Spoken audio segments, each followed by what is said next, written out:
Hello students, अब हम करने जा रहे हैं विशिष्ट फलों के समाकलन से संबंधित आदर्श प्रश्न मॉडल क्वेश्चन नंबर 9 का सेकंड पार्ट। प्रश्न कहता है कि 1/3x² + 13x - 10 को इंटीग्रेट करना है x के सापेक्ष। हर में यहाँ पर क्या दिया है, मुझे द्विघाती त्रिपद व्यंजक दिया है, तो इससे पहले इस परफेक्ट स्क्वायर बनाना पड़ेगा। परफेक्ट स्क्वायर कैसे बनाते हैं देखिए, इधर कर लीजिए 3x² + 13x - 10। इसको परफेक्ट स्क्वायर बनाना है तो ध्यान रहे जो जहाँ स्क्वायर है x का वहाँ गुणांक 1 होना चाहिए। पिछले प्रश्न में हमने देखा था जब ऑलरेडी 1 था तो कुछ करना नहीं पड़ा था। x² का गुणांक 3 है तो 3 को हटा करके यहाँ 1 लाना पड़ेगा। कैसे? 3 कॉमन ले लीजिए, यहाँ से क्या बचेगा x², यहाँ 3 है नहीं 13 है तो 3 नीचे चला जाएगा, 13x/3 माइनस यहाँ भी 3 नहीं है तो नीचे जाएगा 3। तो अब यदि गुणा करें 3 का गुणा 3 से कट जाएगा, 13x बचेगा, 3 जाएगा माइनस हो जाएगा 3।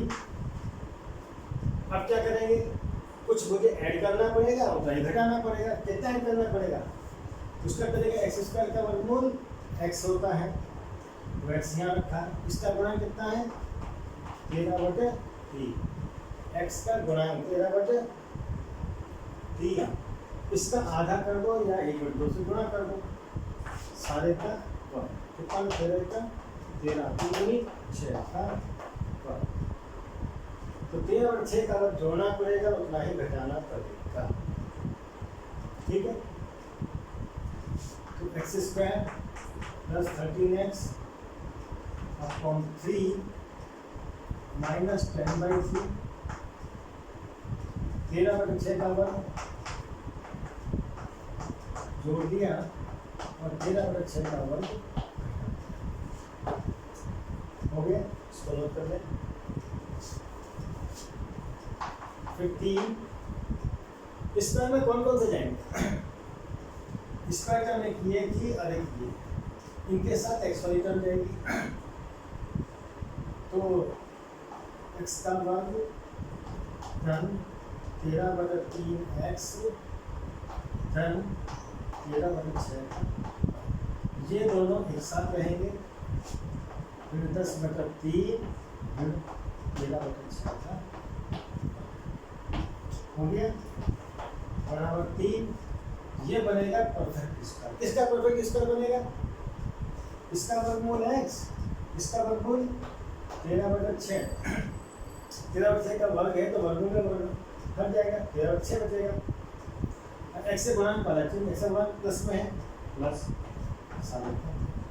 इधर से माइनस कॉमन ले लिया हमने, इधर क्या बचेगा 10/3 इधर 13/6 का हो गया।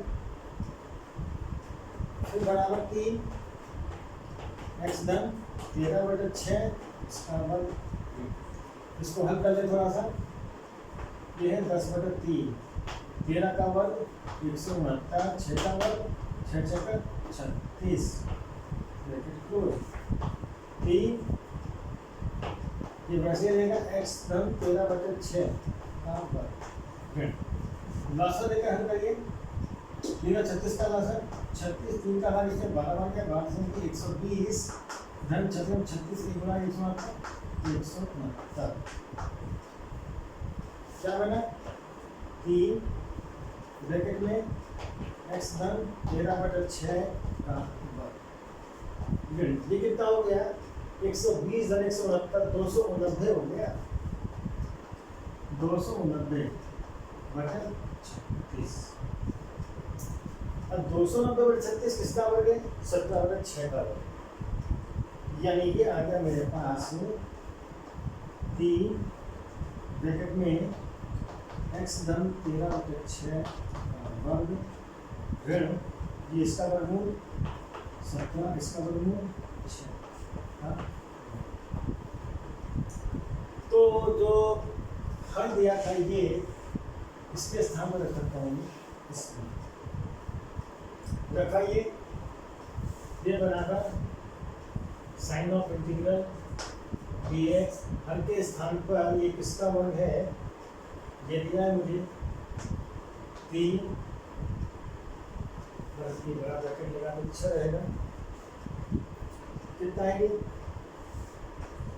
x धन 13/6, x धन 13/6 का स्क्वायर फिर 17/6 का स्क्वायर। ठीक है,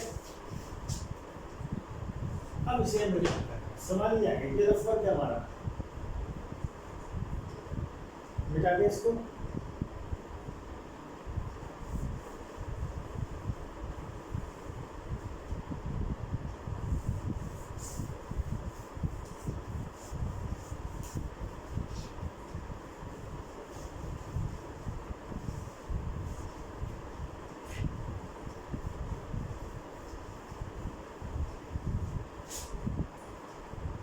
ये ध्यान रखेंगे, यदि एक्स स्क्वायर का गुणांक अदर देन 1 है तो उसको बाहर निकाल करके 1 बना। अब आ जाओ प्रश्न पर। यहाँ पर x के स्थान पर x का एक घाती बिंदु के x धन 13/6, तो क्या मान लेंगे यहाँ t, लेट x धन 13/6 बराबर t। और एक काम और करते हैं, इस 3 को जो है इंटीग्रल से बाहर ले लेते हैं। 1/3 इंटीग्रल dx अपन x धन 13/6 का वर्ग ऋण 17/6 का। अब x धन 13/6 को हमने t माना तो डिफरेंशिएट करेंगे। जब भी हम सब्स्टिट्यूशन लगाते हैं तो डिफरेंशिएट करना होता है। x का डिफरेंशियल 1, इसका 0, dx बराबर इधर x के साथ में तो dx डालेंगे, t के साथ में तो d। ठीक, तो dx बराबर सवाल क्या बने लगा, बड़ा कौन 3 dx के स्थान पर dt। यहाँ क्या है ये x धन 13/6 क्या माना मैंने t, तो क्या बनेगा ये t का वर्ग ऋण 17/6। अब फार्मूला लगाइए सीधे। कौन सा फार्मूला लगेगा, आपको पता था 1/√x² - a² का इंटीग्रल क्या होता था, 1/2a log x - a upon x + a + c। ये क्या, तो 1/3 तो बाहर है, वैसे रहेगा। इंटीग्रल क्या हो जाएगा,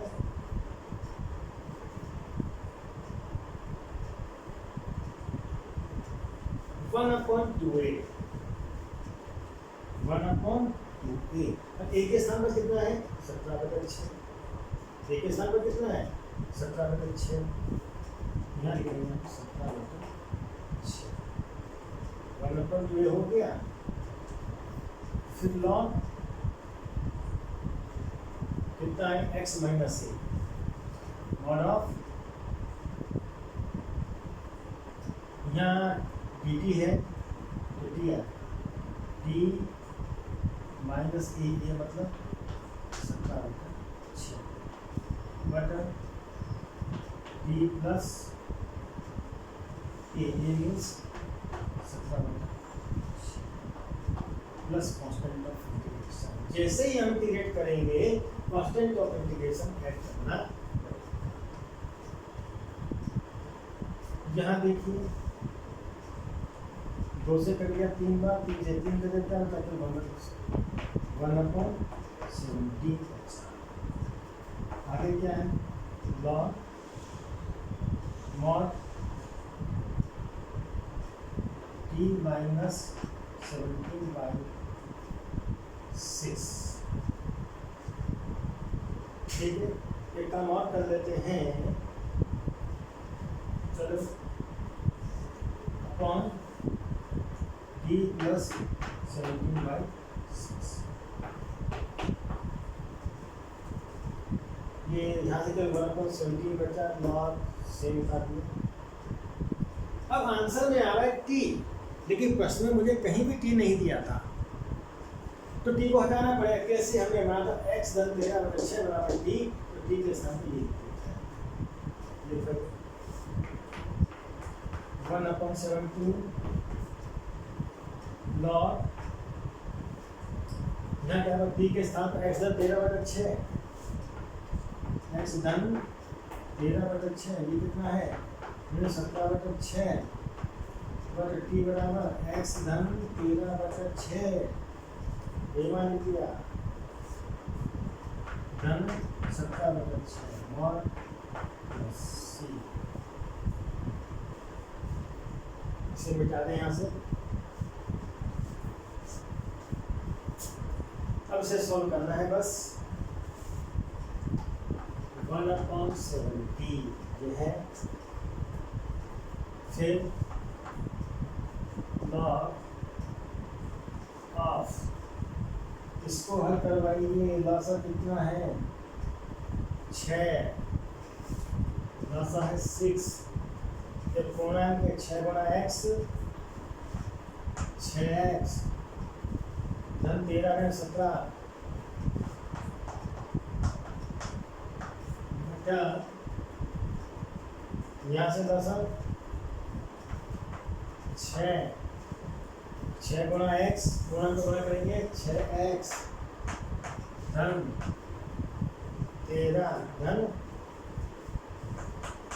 17 हो गया, मॉड प्लस सी बराबर 1/17 लॉग मॉड, ये अंश कितना है देखिए 6x 13 7 20, नहीं 13 के 17 है, ये 13 के 17 कितना होगा 4, कितना हो जाएगा बटा हो गया 13 के 17 4 6 का 6 का 6, ये बटे बटेगा गुणा में नीचे वाली उल्टी हो जाएगी, तो 6 जाएगा ऊपर और नीचे आएगा ये 6x धन 13 17 30 plus constant of integration 1/17 log 6 तो 6 कर दिया, वाह आसान हो गया, 6x 4 बटा 6x धन 30 प्लस कांस्टेंट ऑफ इंटीग्रेशन, अब जरा प्रॉपर फॉर्म आने लगी है। ठीक है, अब एक काम और कर सकते हैं, यहाँ मुझे कुछ कॉमन दिखाई दे रहा है, यहाँ भी कॉमन दिखाई दे रहा है, तो कॉमन निकाल लीजिए। और यहाँ से क्या कॉमन है 2 कॉमन, 2 3 6, 3x बचा 2 2 4 3x है, यहाँ से क्या कॉमन है 6 कॉमन है, x धन 6 कॉमन लिया, x बचा 30 में 6 डाल गया 6 30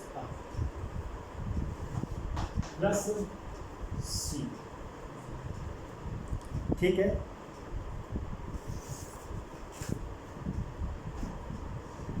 इधर का मिटा दें, उतार दो थोड़ा सा। अब एक काम और करें, यहाँ भी तो कटवाएंगे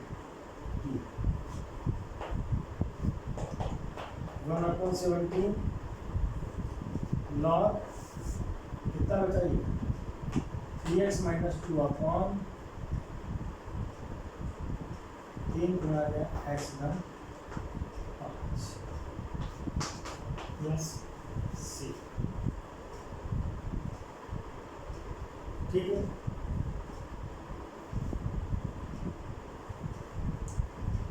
इधर साफ करो, उधर को उतारिए,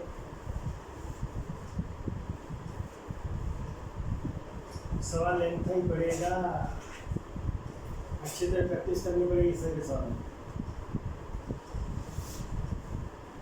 क्या हो गया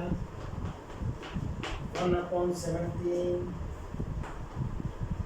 लॉग, अब क्या होगा देखो, ये ऐसा 1/3 गुणा, इसको जो आप ऐसे ही लिखते हैं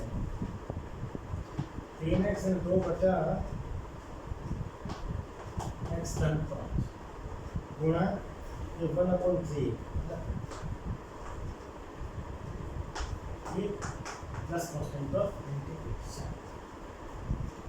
लेकिन ध्यान रहे इस पूरे को 1/17 गुना कर रहा है, तो सीधा क्या लिखा 1/17 ब्रैकेट लगा दो इस पूरे के लिए,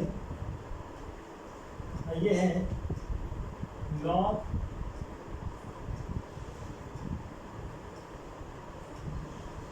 mod 3x minus 2 upon x plus। हो गया। देखिए इसकी गुणा का लॉग है ना, तो गुणा बदलेगा योग में और दोनों पर लॉग अलग से लगेगा। ठीक है, तो कितना हो गया, इसका लॉग गुणा की जगह प्लस आएगा और फिर 1/3 का लॉग, 3/3 का, फिर ब्रैकेट का प्लस। एक बात का ध्यान रखें, यहाँ वेरिएबल एक्स पड़ा हुआ था, तो यहाँ मॉड लगा हुआ है, 1/3 के साथ कोई वेरिएबल नहीं है, तो इसके साथ मॉड नहीं लगेगा, कांस्टेंट है, मुझे पता है वो तेरे कुछ और नहीं हो सकता, तो यहाँ से मॉड हट जाएगा। अब 1/17 इसको भी मल्टीप्लाई करेगा, इसको भी करेगा, कितना होगा 1/17 log of mod 3x minus 2 upon x plus 5। 1/17 इसे भी गुणा करेगा तो 1/17 log 1/2 प्लस, ठीक, बराबर 1/17 होने ही जा रहा है mod of 3x minus 2 upon x plus 5 plus. अब देखिए यहाँ पर ये कांस्टेंट है सी, ये भी कांस्टेंट क्वांटिटी है, कोई वेरिएबल इसमें नहीं है, कांस्टेंट में कांस्टेंट जुड़ेगा तो कोई नया कांस्टेंट मिल जाएगा, तो इस सारे की जगह कांस्टेंट का सिंबल लिख सकता हूँ मैं सी, लेकिन यहाँ सी लिख दिया है तो यहाँ सी नहीं लिखूंगा, इसलिए क्या करते हैं यहाँ पर C1 डाल देंगे, क्या डाल देंगे C1, और इसको एक नया नाम दे देंगे हम प्लस सी, लास्ट में सी डालते हैं, पहले C1 C2 की जरूरत पड़ती है यूज कर लेते हैं, लास्ट में C1, तो कांस्टेंट प्लस दिस का कांस्टेंट करो, उसमें कांस्टेंट का भी नाम दिया सी, और लिख देंगे जहाँ सी बराबर क्या है 1/17 log 1/3। ठीक है, इस प्रकार सवाल हो गया, बताइए।